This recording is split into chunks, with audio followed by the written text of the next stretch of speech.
to a charity. I did give it to a charity. Why you give that money to a charity? You know what? I don't know.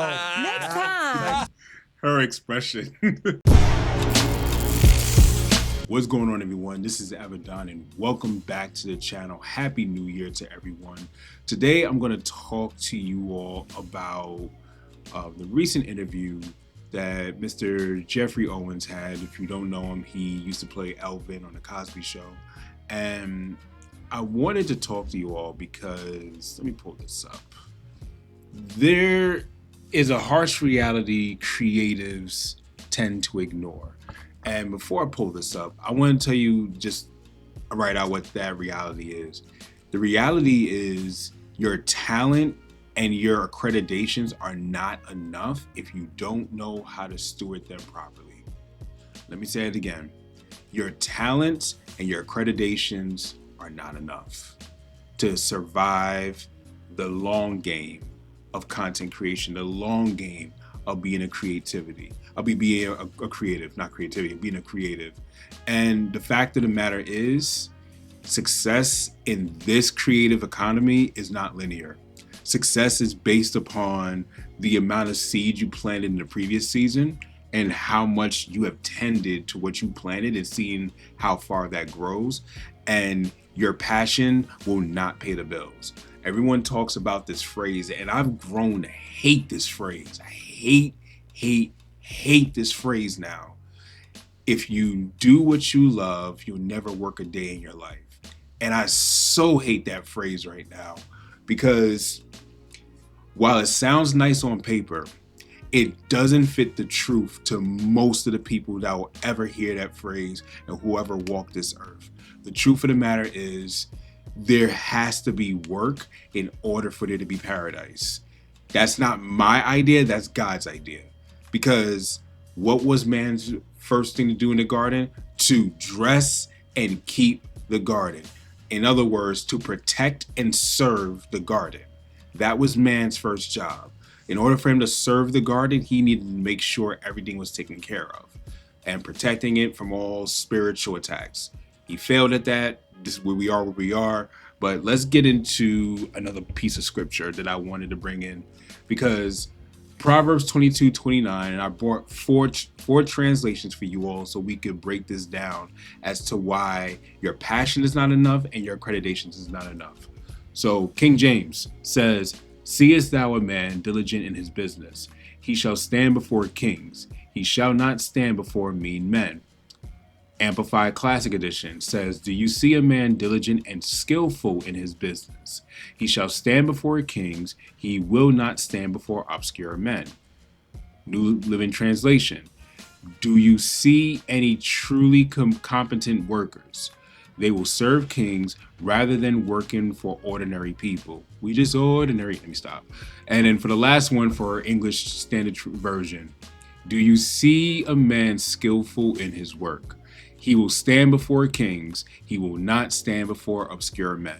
So we see a pattern here. The word diligent and skillful is often used.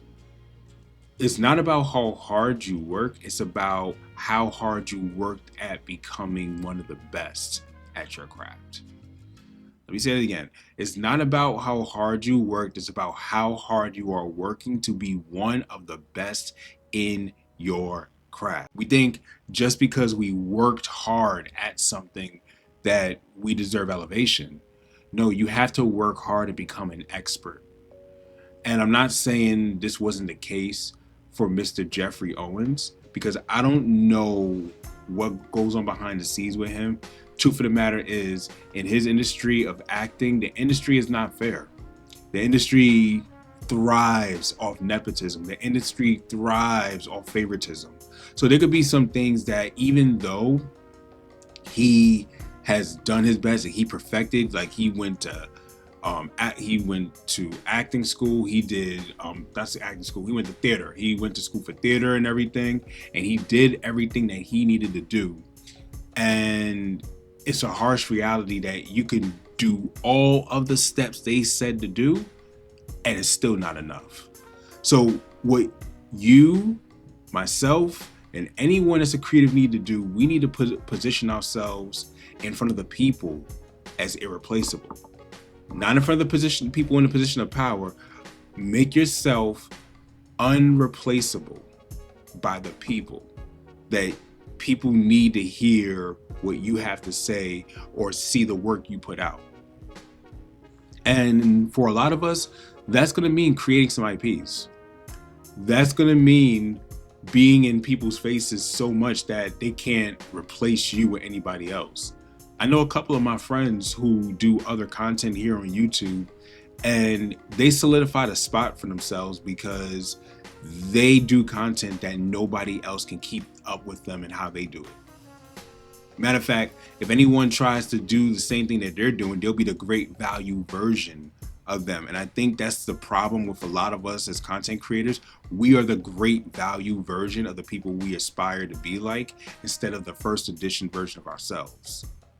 So I'm going to close out with the diligent in business part of this. To the Hebrews of that time, and this is so important to really, let me just show y'all again so y'all can know what I'm talking about. It's so important to understand the Bible and its history and its fullness of how it is written and just the culture of the Hebrews, because what they viewed as their work, viewed as a divine duty unto God. The artisans viewed their work as divine duties unto God. The same for the blacksmiths, same for pretty much anyone who did a form of work, the shepherds. They seen their work as a divine duty unto God. Now, you may not believe in God, and that's fine, but if you do, I would urge you to say, look at your work as duty unto God. In fact, scripture even says that whatever you do, do it unto the Lord. Yeah, I saw I was going to start rambling, and we're not going to do that in 2025. So I appreciate you all watching. I pray and hope the best for Mr. Geoffrey Owens. And y'all, if y'all got his Twitter handle, if he has a Twitter account or Facebook account, whatever, send him some love. You know, talk, reach out, and just encourage him, because it could be really tough out here if you are a creative, and life is not going to play fair. And my only response to that is play an unfair game back. So that being said, I want you all to stay creative, stay intentional, stay purposeful. Catch you on the next one. Peace.